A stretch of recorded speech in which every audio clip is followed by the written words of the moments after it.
The future of Auburn's offensive line gets better and better.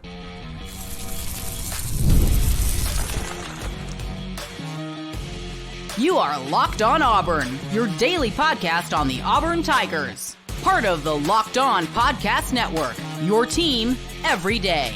Yes, welcome on into Locked On Auburn, your daily Auburn Tigers podcast. I'm your host, Zach Blackerby, and thank you so much for making Locked On Auburn your first listen every single day.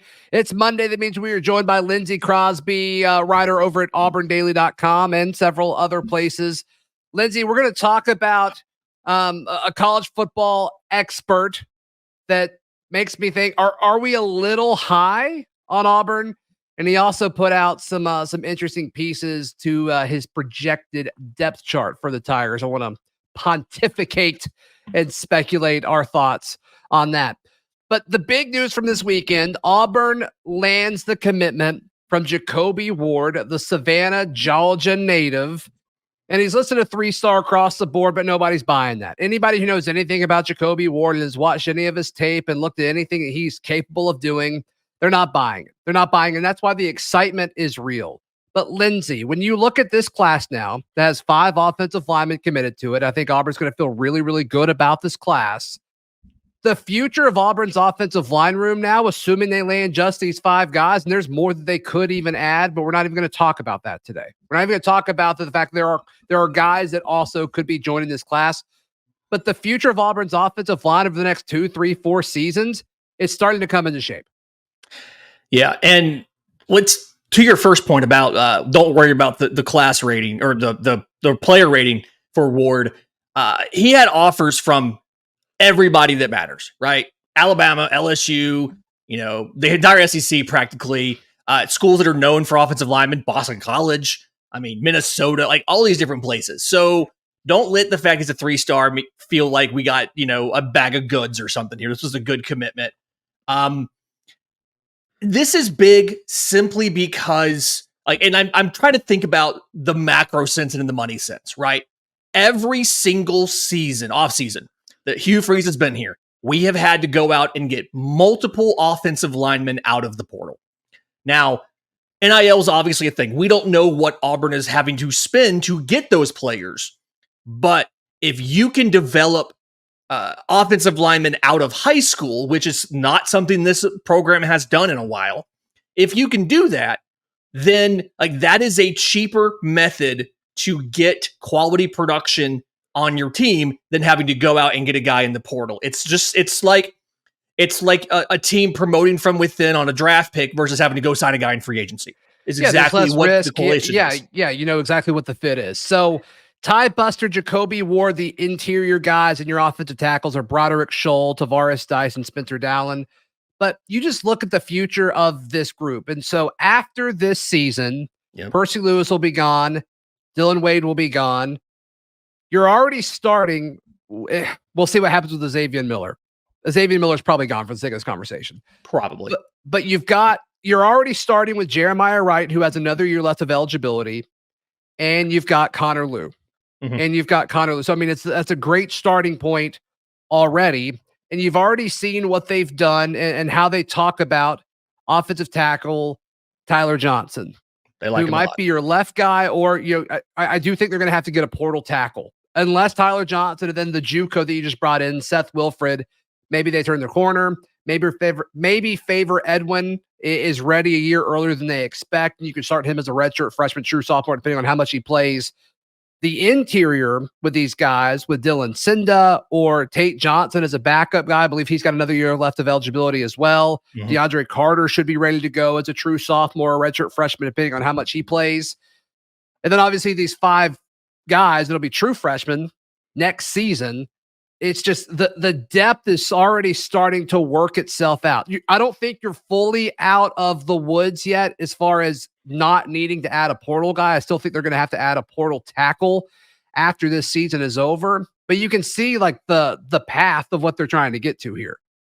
Yeah, and just naming 10 or 11 names right now as guys barring some sort of portal exit that you'll have next season.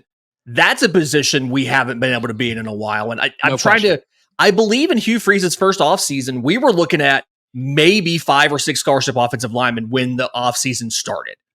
So we're close. Like you said, we're going to have to go get somebody. You never want to go into a season with 2 tackles that you feel comfortable with on an everyday basis.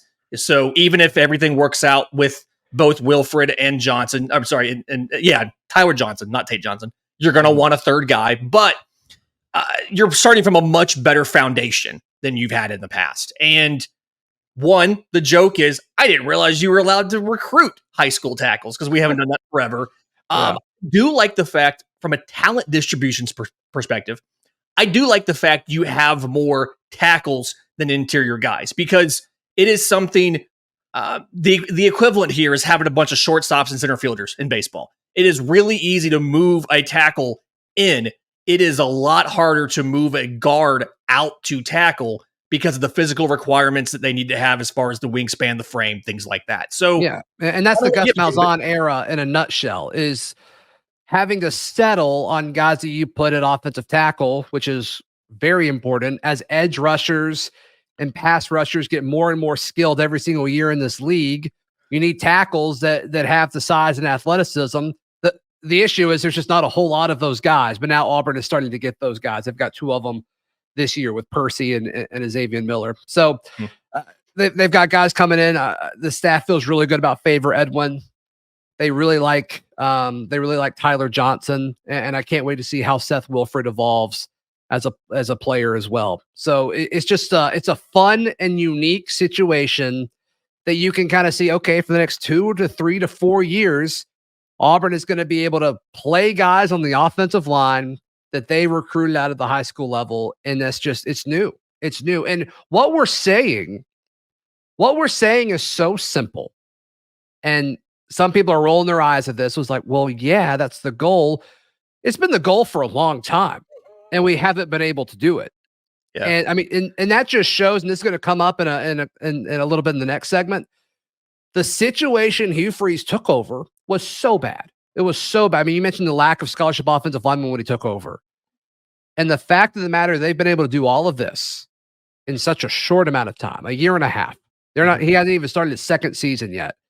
And he's got this line built out through the high school ranks and what he's already done in the portal. And then with the true freshman offensive lineman this year with DeAndre Carter and Favor Edwin, it's just a good spot to be in. It is so much better off than we were a year ago. Yeah, it is more sustainable. And the ceiling of the offense was always going to be artificially limited until you figured out the offensive line. And arguably, that's one of the reasons why Gus Malzahn ended up leaving Auburn, was because the offensive line was not good, hadn't been good in a while, and looked like it was going to be worse. Yeah. And I mean, it's, as much as we talk about the changes to the substitution rules and all that kind of messed up his offense, I think that's a big part of it too. It kind of isn't discussed, is the lack of talent across the front, and especially, like you mentioned, at the tackle spots with the new wave of pass rushers and the athleticism from edge guys. So you're right. If you want to fully utilize the talents of a Cam Coleman, of a Perry Thompson, some of these guys, and see what they can legitimately do with a good quarterback, having this offensive line was very, very important. And there's a reason why the best NFL teams build an offensive line and then draft their quarterback, so that they have the stable foundation so that the offense can actually work. And I'm excited for that to happen this year. No question about it. So excited to see the future of this offensive line. Jacobe Ward, if you want more talk about specifically Jacobe Ward, that show is up on this YouTube channel, as well as your audio feed, however you're listening to podcasts. Are we too high on Auburn? One college football expert would say probably. We'll discuss that in just a moment, right here on Locked On Auburn. Today's show is brought to you by our friends at FanDuel. FanDuel's America's #1 sportsbook. Lindsay, can you imagine? Can you imagine wagering anywhere other than FanDuel Sportsbook? I can't. I would never do it. No, you would never do it. You would never. You respect yourself too much to wager anywhere else. FanDuel gets it. They're like, look, if you're listening to daily shows about your favorite team in July, you love sports. And there's not a whole lot of sports going on right now outside of Major League Baseball. And so right now, this summer, FanDuel is hooking up all customers with a boost or bonus daily. That's right. There's something for everyone every day. all season or all summer long, excuse me. So head over to FanDuel.com and start making the most out of your summer. FanDuel is the official sports betting partner of Major League Baseball and the Locked On Podcast Network. My favorite magazine every year is the Phil Steele magazine. And I just got my hands on his 2024 preview, and he is not high on Auburn in any regard. And he's usually one of the pundits that's more fair towards Auburn, realistic, but fair. He usually puts them in a category where they could upset somebody. He didn't really do that this year. In fact, he does all of his position and unit rankings, and usually Auburn is there because he really values returning experience. Didn't really do that this year. In fact, the only groups that he's high on Auburn's roster are the defensive backs and special teams, which makes sense. Yeah. I get that. But I thought he would be higher on Auburn's O-line just because he likes experience so much, but whatever. So he ranks all the teams in the SEC, and he has Auburn in a three-way tie for 11. And the teams that we are tied with at 11 are South Carolina and Kentucky. Obviously, Auburn plays Kentucky, so that'll work itself out naturally. He has Auburn ahead of Mississippi State and Vanderbilt. Auburn hosts Vanderbilt, so as they should be. Yeah, you feel like that's a win. But to me, my gut reaction to this is it's way too low. And even if you're doing this based off of standings, which is my understanding of what he's done, and you look at Florida's schedule, there's no way Florida should be ahead of Auburn in anything that you're grading at all. But still, even if you told me Auburn was 10th, like that seems low, but I'd get it a little bit more. There's just, you look at all these teams ahead of Auburn, and I'm not talking about Georgia or Texas. Some people would lump Alabama in this. I'm not going to, and I'm not going to lump Ole Miss. But I just think when you look at the collective group of LSU, Missouri, Oklahoma, and Tennessee, I'm not going to put Texas A&M in there because Texas A&M's schedule is surprisingly, shockingly good. Easy. Good for Texas A&M. Yeah. But I just think one of these teams are going to fall off between LSU, Mizzou, Oklahoma, and Tennessee. And I think Auburn's going to do what we're expecting them to do. I don't think all of those teams win more than 7 games. I do think part of this too, and this kind of goes back to your point about how he likes to value returning production, is a lot of Auburn's incoming transfers are going to step into starting roles. You know, looking at whether it's your offensive line, looking at your wide receivers. I mean, 2 of your 3 projected starters by him and by us in the depth chart are going to be incoming guys this year in Keandre Lambert-Smith, Robert Smith. And so I think part of the issue... Robert Lewis from Georgia State. Robert Lewis, thank you. Yep, you're good. I think part of the issue here is locally, we have more information and we know more about these guys that are being plugged into roles. And his system that he has set up, these guys didn't play at Auburn, so he's not giving us the credit for that returning production, even though Keandre Lambert-Smith is a veteran. Robert Lewis is a veteran. Yeah. And I do think that even some of the guys that maybe don't get a lot of credit in his preview, I'm sure Connor Lew doesn't get full offensive line credit because he started going a couple games last year. We know how good he is.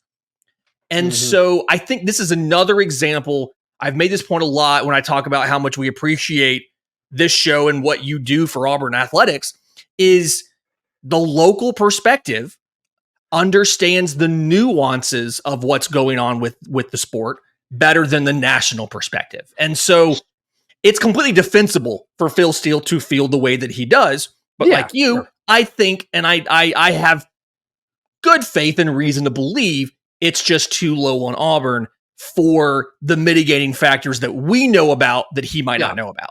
If your thesis statement is Auburn's offense is going to be better in 2024, the first supporting bit of evidence that you have is you've got to make the case for the offensive line being better than it was. And we just kind of did that for the future. But in 2024, we expected to be better. And he has in his individual unit rankings, he has Auburn as the 49th best offensive line in college football. I'm guessing it's probably 13th in the conference, if not farther. I bet it is. This is great content. Sorry, guys. It's 12th. What'd you just say? It's 12th. I guess 13th. So he has Auburn as the 12th best O-line in the conference. And if that's true, if Auburn has the 12th best O-line in the conference or 4th worst in the conference, Auburn is the 11th best team in the SEC. Like, that's not a good like, that is not a recipe for success. But you just look at some of these teams ahead of them, and like, you're telling me that Memphis is going to have a better O-line than Auburn. I don't think so. Rutgers, Boston College, New Mexico State, Cal, UCF, Liberty. It's just all of these teams, and a lot of it's valuing returning production. That's what Phil Steele does, and he's right way more than he's wrong. But to me, I just don't see how you can value what they've done on the offensive line this low. I have a hard time buying it, Lindsay. And I'm trying to remove the bug, take off the orange and blue glasses. I'm really trying to look, and I just don't see how you can say, okay, Connor Lew's coming back, who's going to be a Remington Award finalist when his career's all said and done. Mm-hmm. Percy Lewis and Xavier Miller are going to be I think they're going to be two of the best bookend tackles in the SEC. And then you look at what Jeremiah Wright can do at guard. Dylan Wade, a guy who's played a ton of college football, going from tackle to guard, that usually results in better production. I just don't see it. I don't see I'm not saying they're going to be a top 5 offensive line in the SEC. Right. But to say that they're 12th, I just don't buy it. I just don't buy it, Lindsay. I think the flip side of that is, if you just look at time they've been on campus and how many games they played, Connor Lew only played part of the year last year. Sure. Jeremiah Wright was in and out of the lineup. He wasn't always a starter. He wasn't always playing the full game when he was in the game. Xavier Miller transferred in, started off on the bench as well. And when I think from an external perspective, if you look at how Auburn's offensive line did last year, and you say, well, these guys couldn't crack the starting lineup last year, and the offensive line wasn't good, it's hard to see how they would be significantly better when these guys all now have to be in the lineup because the guys in front of them left. And I'm not saying that's the correct viewpoint, but I'm saying if you're taking 30 minutes to write an Auburn chapter, that's a very easy conclusion to come to, and I understand it. We have reason to know that that's simplifying things a bit too much. Mm-hmm. And so I'm not as worried as he is. I do think top half of the SEC is probably I'm going to say the ceiling, but it's probably the best realistic outcome is top half, 8th, maybe something like that. I think is probably the best you're going to get. Oh, 8th when you're top, when you're probably going to have 4 teams in the CFP. Yeah. Yeah. I think you take that. Especially when Missouri's probably going to be in the outside looking in. We'll see what happens with Oklahoma. I'm just not quite there yet.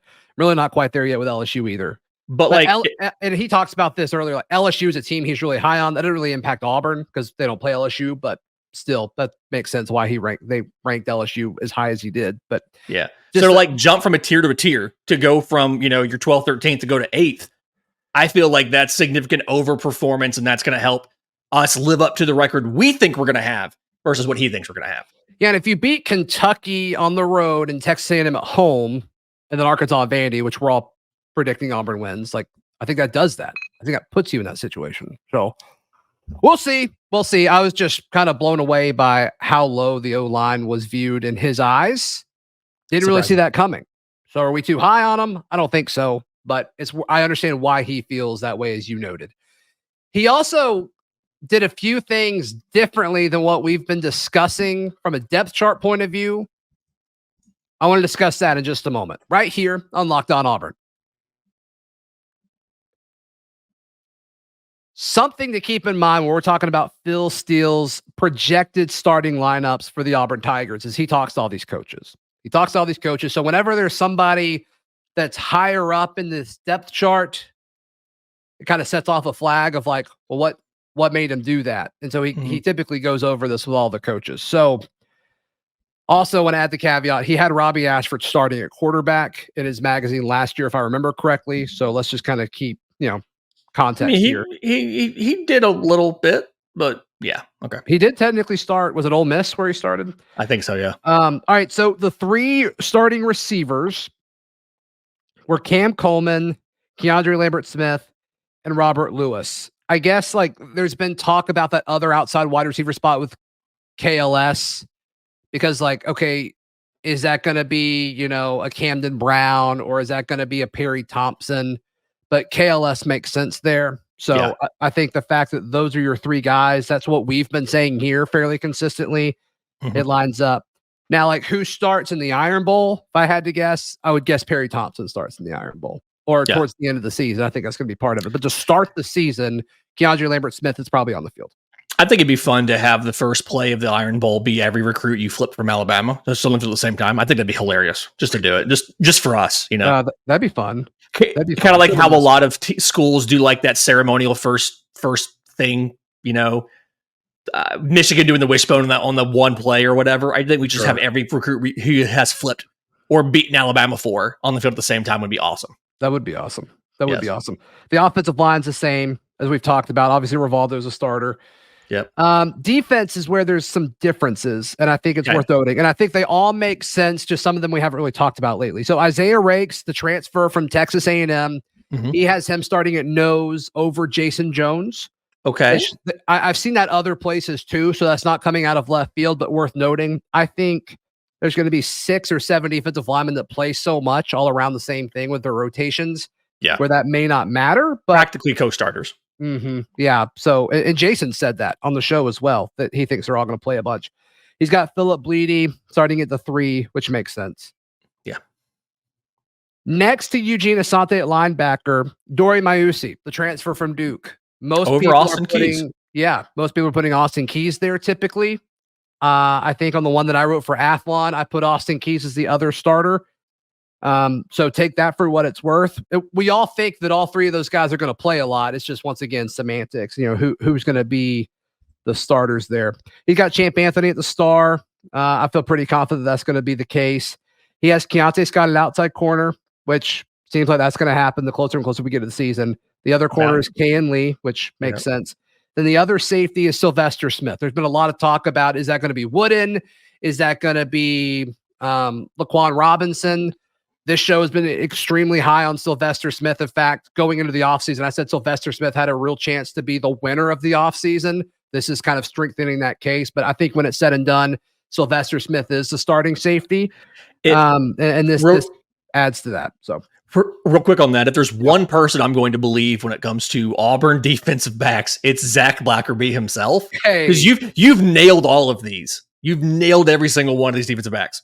Yeah. And then the other was Jaron Thompson, which we saw how good and impressive Jaron Thompson looked at 8A. I don't think that's surprising at all. So yeah, the biggest one, the biggest shock to me, and it's not even a shock, I get it, but Dory Maiusi is over Austin Keys was probably the biggest surprise to me. I don't know if I buy it. Like if I had to guess who plays more snaps this year between Keys and Maiusi, I think I'm taking Keys. No, I am taking Keys. And I think it'll be by a lot. But I thought that was interesting. That was an interesting note. Yeah, and one, he did talk to these coaches, and so you have to wonder if there's a little bit of like that's the hard part with the talking to the coaches. How much of this is I want to give a message versus how much of this is how he legitimately feels, right? Because the players do look at this stuff too. I mean, it's the same way in baseball, right? Like the players look at this stuff too, and how much of this is a warning shot to Austin Keys, like, hey, your spot is not locked in stone. This is not chiseled into stone. This is written in pencil, and we can change this between now and opening day. I do think Maiusi would have to have an amazing fall camp to pass him, but I do believe they're both going to play a lot. You don't go out and get a guy like Dorian Maiusi, who is coming towards the end of his college career, unless you believe he has a chance to step into the starting lineup. Should you need him to? And I think the definition of need him to could be expanded to Austin Keys for some reason doesn't do what's required to lock down a starting job. You stick Maiusi in there and he's serviceable and gets you through until Keys is ready.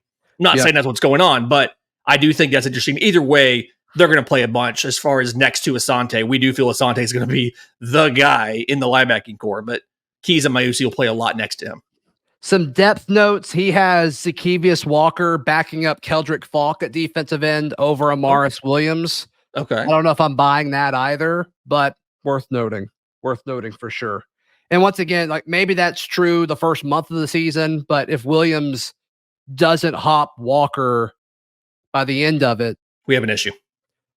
Or Walker, it finally clicked, right? Which would be good. That would be good. But yeah, I'm with you. I think Amaris is. I think Auburn, for the future of the defensive line, like they need him.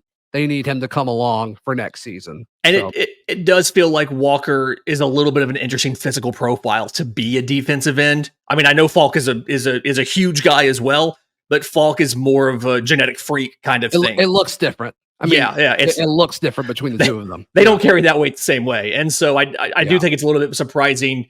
I always think of Falk as more of like that Marlon Davidson big frame, but still plenty athletic kind of thing.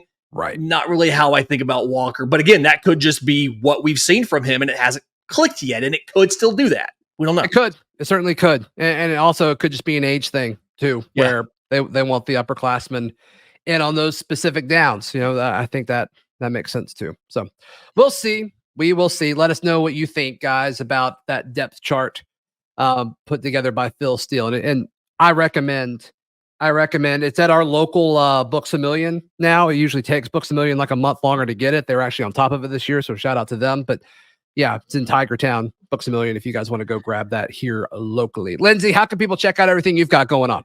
I'm on Twitter at Crossy Baseball. It's the hub for everything. If it's the Atlanta Braves, bravestoday.com. If it's the Auburn Tigers, auburndaily.com. Check it out. Yes. Yeah, you can check out all my stuff at auburndaily.com as well. Please like the video. Please subscribe. We'll be back for a little happy hour later today. This has been Locked On Auburn.